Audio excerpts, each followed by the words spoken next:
Hi everyone, my name is Adil Ahmed. I'm a fellow member of ACCA, and today I will be discussing with you one of the ACCA papers, Performance Management. Performance Management is basically a paper which is tested after the Management Accounting paper.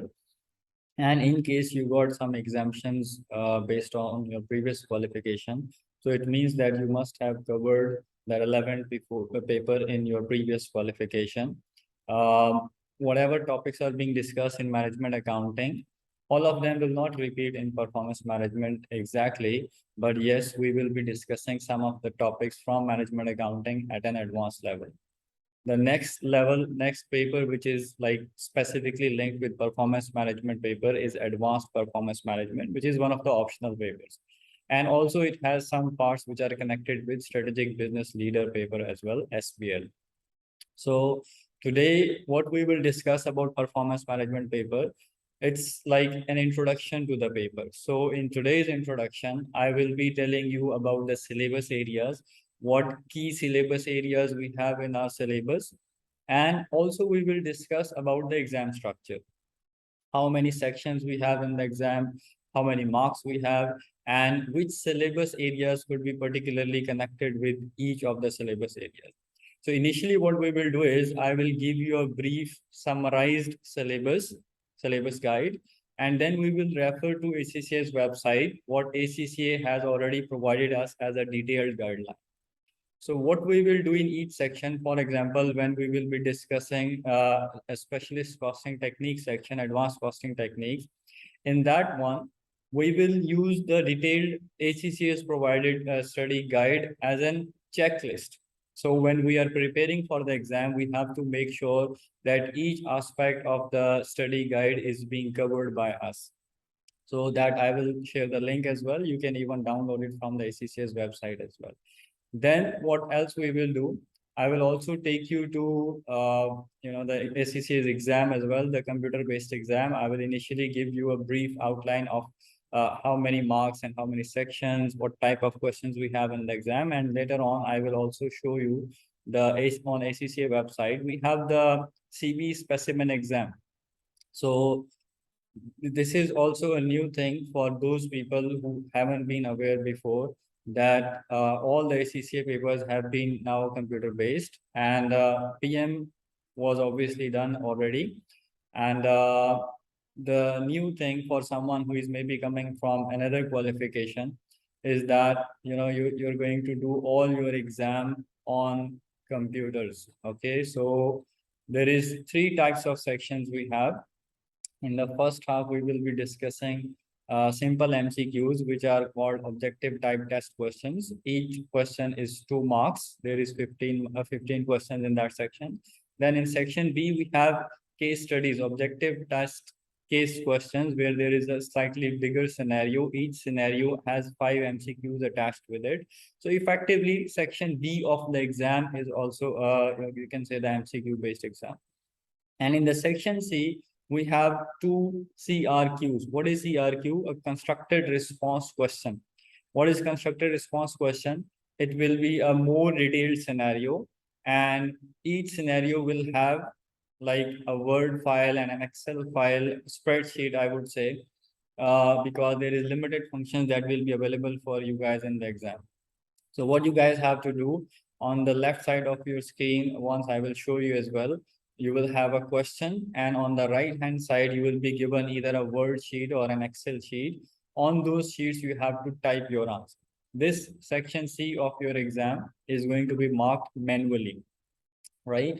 So whatever you will write in that section has to be very specific. If there are linked workings, you have to show the workings very specifically to the examiner, so that the examiner will know where are you getting these results. If you will not show your working, there are chances, very high chances, obviously, that you will not get marks of not showing those workings. Okay.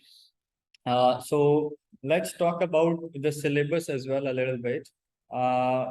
We have basically, there is, I would say, 6 syllabus areas, but the last one is more about how to approach the exam. As I said, in the computer based exam, you're supposed to follow some protocols. So that last section is more about that. Other than that, we have 5 sections as well, which I'm going to mention over here. So you guys can also have a note of this for what syllabus areas we are going to be covering today.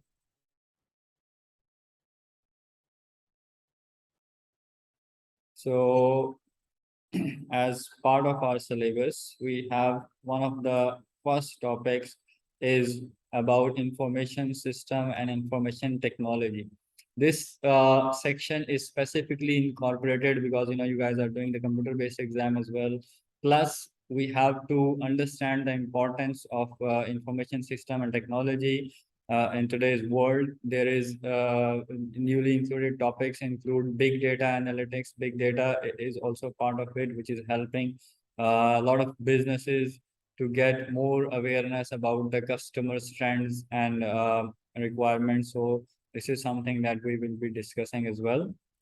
Other than this, information system and technology is mostly tested for MCQs. It's not going to come as a 20 marks question or a CRQ. So the next main syllabus area we have is advanced costing techniques. You can also call it as specialist costing techniques.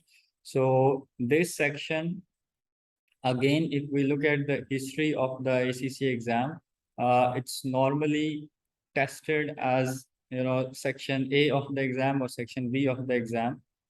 So either a 2 marks question or you're going to get 10 marks question as well, because there are questions in the past papers we have on life cycle costing. Let's say we have for 10 marks as well. Other than advanced costing techniques, the next section we have is decision making. Decision making techniques is,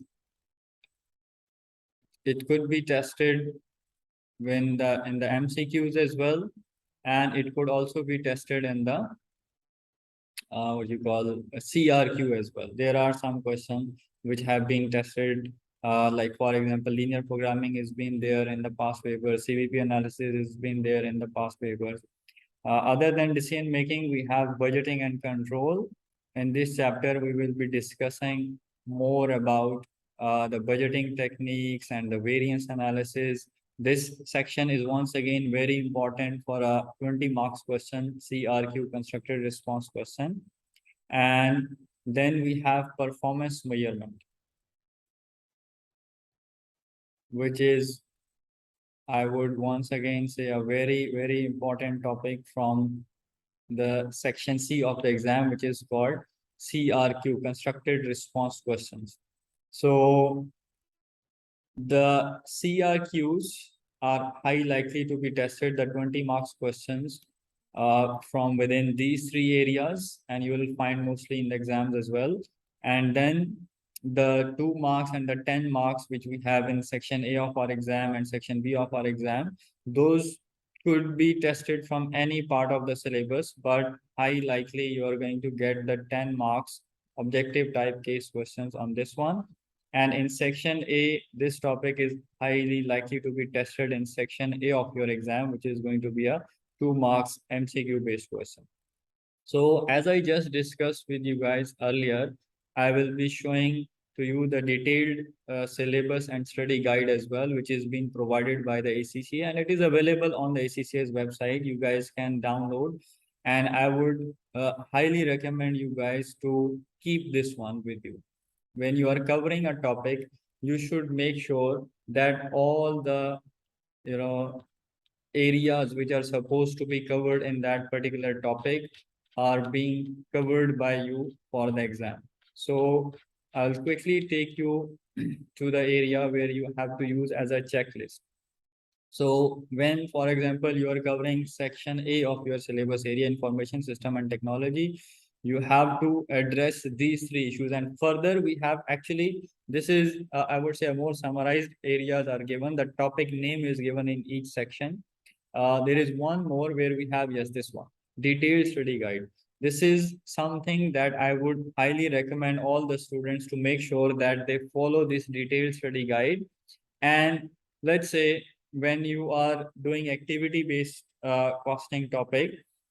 So in that one, you should, keep it as a checklist that yes, I have covered these three aspects of activity-based costing.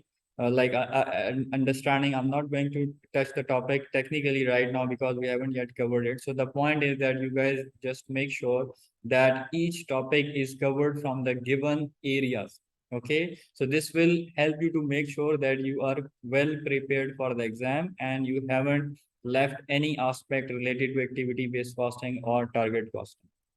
Other than that, one more thing I would highlight here is, what type of resources you guys should be using for the exam.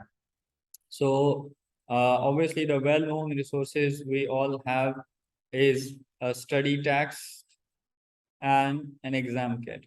Okay, so obviously you guys can have those exam kit and study text as well.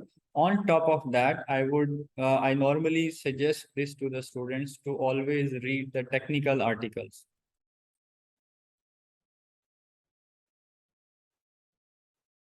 What is technical articles? Technical articles are basically written by the team of the examiners, professionals, and when you will cover any topic from a technical article, it will be well detailed enough so that you can understand everything about the topic. There will be some examples available within the articles as well, and once you will practice those examples, it will guide you, how a question is likely to be tested in the exam. So I would suggest, and even during my lectures, I will be using technical articles. Wherever the article is available on a topic, we will cover that topic specifically from the technical article, and we will do the examples also from the technical article. In order to mix it up, we will also be going through the past papers as well wherever we need. For example, a particular topic is likely to be tested for a 2 marks question. So what I will do is I will take a relevant question from the past papers and we will try to practice that question, let's say for a 2 marks, or if it is likely to be tested for a 10 marks or a CRQ or a 20 marks question. So we will be specifically doing that from the past papers as well, right? So this is very important. We will be following that, and obviously you guys can have your textbooks. You have Kaplan or BPP, whatever you feel more comfortable. And other than textbook, you can also have the exam kit as well. So these could be the resources that you could be using for your exam. What I will be doing is I will be initially explaining you the topic. I will give you an overview of the topic. That overview will not be part of, like, I'll not require you to keep a textbook or an exam kit with you, initially to be able to understand the topic. So first, when I'm giving you the overview, at that point of time, you don't need any of the textbook. So maybe if I'll need to take an example from the technical article or a past paper, I will share this on the screen, and I will also share the relevant link as well. And plus, if you guys want, you can obviously download it on your own as well, and you can go through it later as well. Lectures will not be recorded in too much detail. I will just be giving a brief overview of the topic and then a small question to understand the application of that topic. Later on, we will conduct practice sessions, and in practice sessions, we will discuss. It's going to be like an exam practice, you can say, where we will be trying to focus on the exam questions and trying to do the mock exams and more practice from the exam kit. Mostly, I will be doing, even if I'm using the exam kit, I will be referring to the past papers. Okay, so this is what we have, and other than that, I will also share a link of the exam, the computer-based exam, and just to give you a, initially I gave you a verbal introduction of the exam structure. So let's have a little bit of the exam structure understanding as well. So in PM, we have, as I told you, from the exam, we have 3 sections in our exam. Section A is, you can say, an MCQs type questions. There will be 15 objective test questions. They call it objective test questions, each for 2 marks. So that is going to give you effectively 30 marks in your section A. And then we will be having in our section B, we have 3 objective type case questions.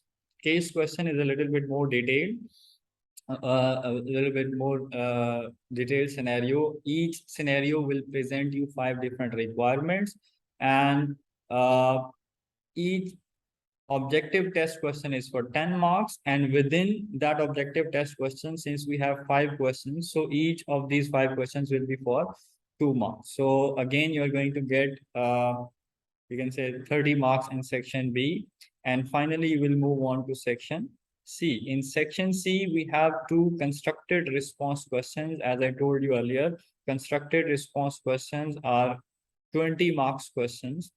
So effectively, you're going to get this much marks in each of the sections that will sum up for you as a 100 marks exam.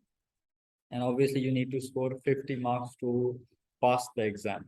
So I will also now take you to the live exam window, the computer-based exam, CB specimen exam, where we can understand the type of requirements, because it will not be always the case that we have an MCQ which has 4 options and you will just be selecting one of those options. Yes, there could be one of the questions could be like that, but there is some requirements which would require you to select more than one option out of that question.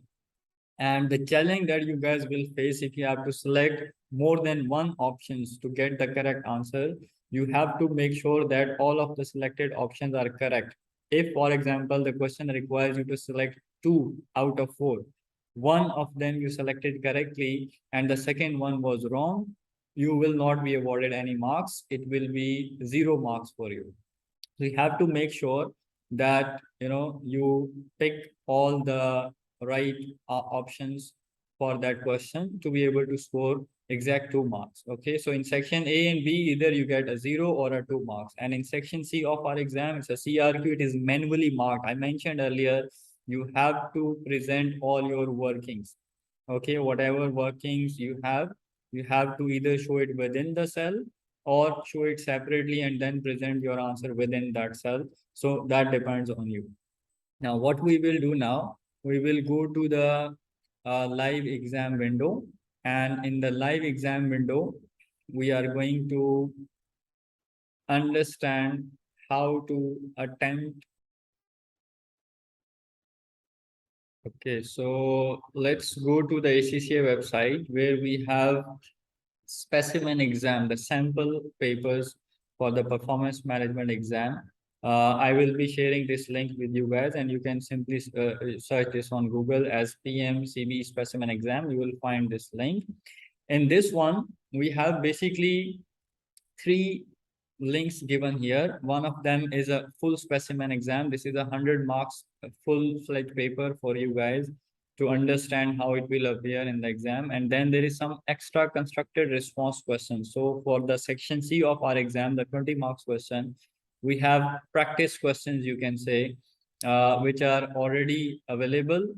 The sheets, Word and Excel spreadsheet is blank, so you can attempt over there and try to understand one thing, that limited functions of Excel will be available in the exam. So you must make sure once you guys will practice on this platform, it will make you familiar with those functions that are going to be available in the exam. Because if normally you're using Excel and some of the functions will not be available in the exam, so maybe there will be exam pressure and all that stuff. So it's better that you should get used to those functions which are going to be available in the exam. Once you get used to those functions, then it's okay even if you will practice on Excel, but restrict yourself to using only those functions which will be available in the exam. Then we have a blank workspace as well. The third link is basically a blank one. There is no questions available. It's an empty one. Any past paper you can take from your exam kit, you can go to that third link and you can start practicing over there. Okay, so what we will be doing is right now I will be showing you the specimen exam, and that specimen exam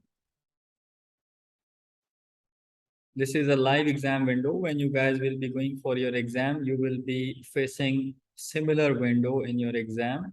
So it's also better for you guys to get familiar in advance. There is instructions given, definitely. I will not ask you to skip it. You will definitely go through the instructions.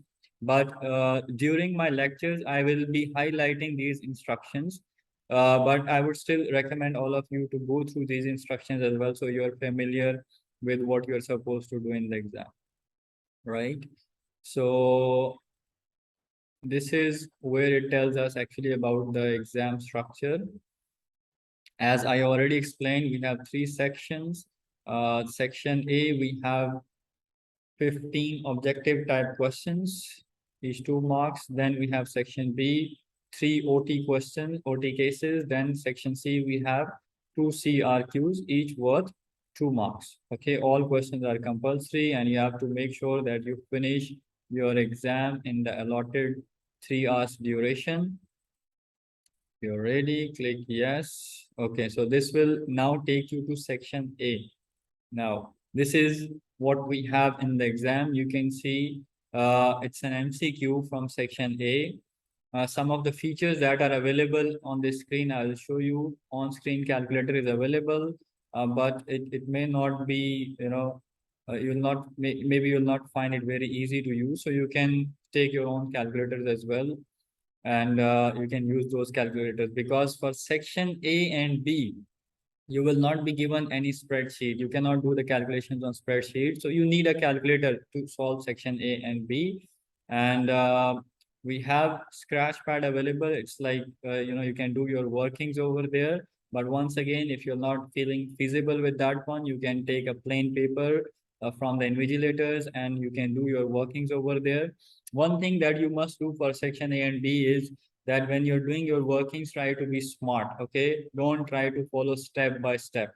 Any topic activity based costing is there, you don't have to follow step by step. Just try to do as quickly and as smartly as possible, because what matters is the final answer. As long as you get the correct answer, you will get 2 marks. Okay, and because these workings will not count for any marks. There is one function we have, navigation. If one of you want to directly jump to section B or section C, you can use the navigator and you can directly jump onto any of the questions. In section C, you can see there is basically there are 2 questions, but just the fact that maybe there are more requirements. So it is showing you as 31, 32, 33, and 34. Effectively, there are 2 questions in section C. Okay. Another function we have, if for example you will get stuck in one of the questions and you want to review it later, so what you will do is you will flag the question for review so that you can go to that question later on. And one of the functions that is also available, that before submitting your exam, you can always go to the navigator and check out any questions that was being flagged for review. So you can go to that question directly, review it, what was the issue. Do not leave any questions in section A and B unattempted. Even if you don't know the answer, try to use the elimination technique. Maybe out of 4, 2 options you are 100% sure are not correct. So at least don't select those one. And out of those 2, try to get close to the answer. But even if you can't, still at least try to select any of the options, because there will be no negative marking, right? So these are some of the functions we have. Formula sheet is attached on the left side bottom of your screen. If you will go to the formula sheet, you will find out, we have the instructions as well. We have the formula sheet as well. So when you will go on to the formula sheet, you will find out different formulas that are readily available in your exam on the formula sheet. Those formulas, obviously, you don't need to memorize. You just need to understand these formulas and be able to apply this in the exam. Okay, so I'll just show you quickly what type of requirements we have in this question. What you can see is that you have to select only one of the options. Okay, so it's pretty simple. You just select one option and you'll get 2 marks. Okay, and later on, like there will be some of the questions we will be discussing.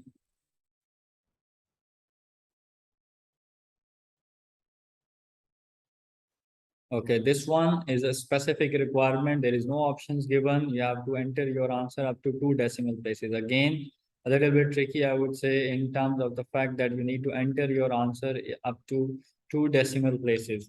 So even if your answer is exactly 15, let's say you have to enter your answer as 15.00. If you type 15, you will get 0 marks. Okay, so 15 because you need to enter 2 decimals. Even if your answer is exact, still you have to enter 2 decimals. And if your answer is something like this, so then you guys have to round it off to 2 decimals, and then you can enter your answer over there. So this is something we have one of the types in the exam. And moving forward, let's see what other type of requirements we have. This one is again similar.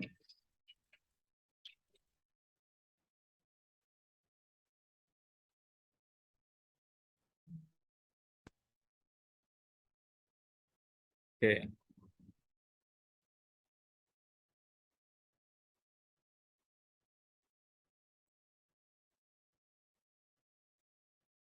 So what else we can have?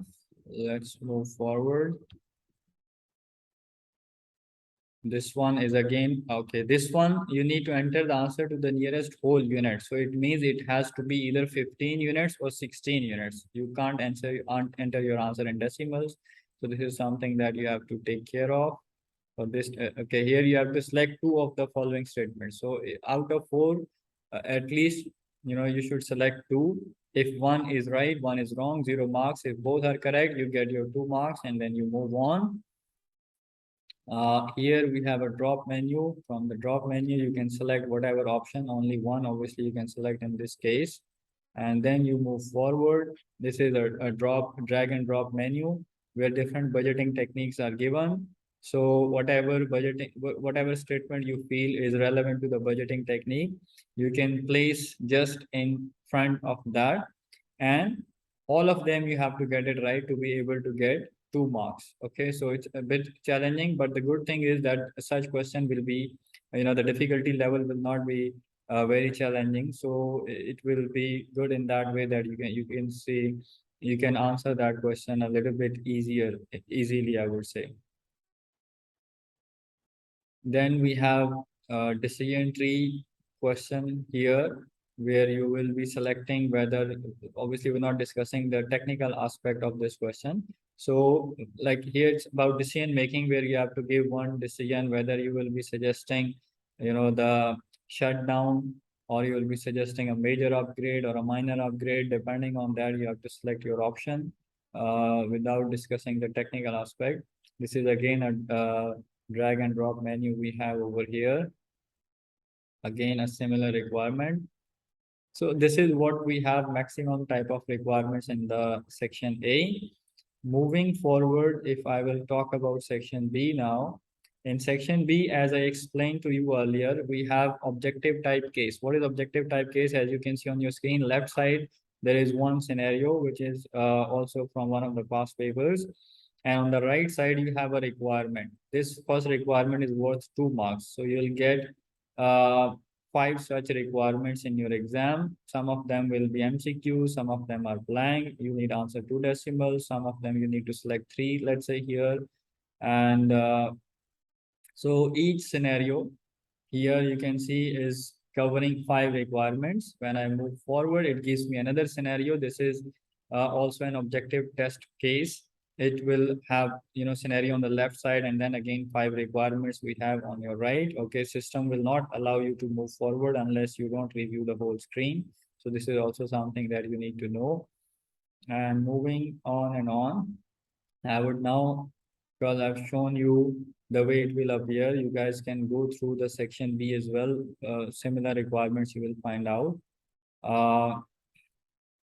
Section C now. So let's quickly talk about the section C as well. Okay, we're directly, so in section C, what do we have? We have a little bit bigger case scenario here. For 20 marks, we have a scenario on the left side of the screen. You can use this split window function as well if you want to focus more on the question and then on your answer. So you can split the screen, okay? So here we have three requirements, A1, A2, and A3, which involves calculation. So for the calculation, we have been provided a spreadsheet. You have to specifically mention in that spreadsheet whether you are attempting A1, A2, or A3, so that the examiner can also understand which part you are actually attempting. In the same question, moving forward, we are given for 9 marks, we have theoretical requirement. I will discuss later on when we will be doing the practice questions about the terminologies that are being used in different questions. So depending on the wording being used, other than the technical understanding of the topic, we also need to understand whether the examiner wants us to discuss, explain, or briefly describe. So depending on the wording at the start of each question, we need to address the question accordingly. This is something which is also important, and we have to, if examiner is asking to discuss and we are following the explain pattern, that is something which will not go well in the exam, and you may lose marks because the examiner was asking you about the explain type answer and you're giving the discuss type answer, which is something that you have to be careful. Okay. uh, we have in PM exam around, like, generally it's 50-50, but it's not always 50-50, theoretical and numerical parts. Okay, so it could be 50-50, it could be 55-45, it could be 40-60, but around 50-50, you can have a theoretical. You can see in this question 9 marks calculation, 11 marks calculation, and 9 marks for theoretical aspect. So theory is very important here. We need to understand that whatever you know concept you understood, and you're able to do the calculation, you should be able to express, you should be able to explain in your own words. Yes, you understand, but if you'll not be able to understand, explain in your own words, you will not be able to get the marks. Okay, and the theoretical parts are something where students are losing out marks. Most students, they practice a lot about the calculation and they are good about it, but in the theoretical parts, the students, they lose marks, either because the answer is not relevant, because here the answer has to be specifically related. If it is linked with the scenario, you have to link it with the scenario. You have to address the requirement specifically. If you will, the examiner is asking something else and you're giving a general question or a bookish answer, then you're not going to get them. Okay, so this is something that we have to be more careful. And okay, I didn't view the screen. So I'll view the screen. So for now, I will not be discussing about the questions, just to give you an idea about what we have. So the last question, by the way, the previous one, question number 31 was from variance analysis, which is from syllabus area budgeting and control. This is from the syllabus area performance measurement, where we have one requirement of 14 marks, assess the financial performance of TIP using the information above, and we are being given Word file. So this is a bit more challenging for you, because let's say you're doing any calculations or any ratio you are calculating, you don't have any spreadsheet here. So you have to do those calculations on your calculator, but at the same time, you have to show your workings here in the Word file, which is something a bit more challenging, I would say, for you. But this is how normally the performance measurement requirements would appear for you in the exam. A worksheet will be there. So you need more practice for that one, because this could be time taking. Okay. I will discuss more detail about the technical aspects of the topics later on, but for now, let's just have an understanding of how it would be there. The other one is also theoretical. So this whole 20 marks, yeah, there is calculation marks as well. But most of the marks will be available for discussion. Ratio analysis and calculation will not carry as much marks as much, the discussion part, the performance assessment part will carry. And this is something which will reflect your understanding of the topic and how you are able to relate it with your scenario. You will not be, if you're giving a general, reasons which are not linked with the scenario, so you're not going to get the marks. And for the performance measurement, there is one thing which was specifically highlighted by the examiner in one of the technical articles, that when you are comparing performance between 2 years, it is very important to mention the percentage change. If a student would mention that the revenue increased by $100,000, you are not going to get any marks. This is what the examiner tells you straight away. So you have to mention, let's say you are comparing between 2 years, you have to mention that the revenue increased or decreased by this much percentage. I will explain you later on when we will do performance measurement questions, how exactly you are going to structure your performance measurement paper. For now, I think this is very much enough to get started. So we're going to get started with our syllabus. I hope introduction and all the things that you are supposed to know to get started are clear in your mind. If you have any doubts, you can ask your questions in the comments, and I will try to get back to you and reply to your questions as soon as possible. So what we are going to do next, next I will be starting discussion on the advanced costing techniques, specialist costing techniques, which has 5 topics within it. We will start off with activity-based costing and compare it with absorption costing. And then we will move on into the section. The information system and technology, I'm not saying, yeah, it's there. And we will cover it at a later stage. Okay, so this is what we have for today, and see you guys for the next lecture on activity-based costing. Till that time, take care, stay blessed, stay safe,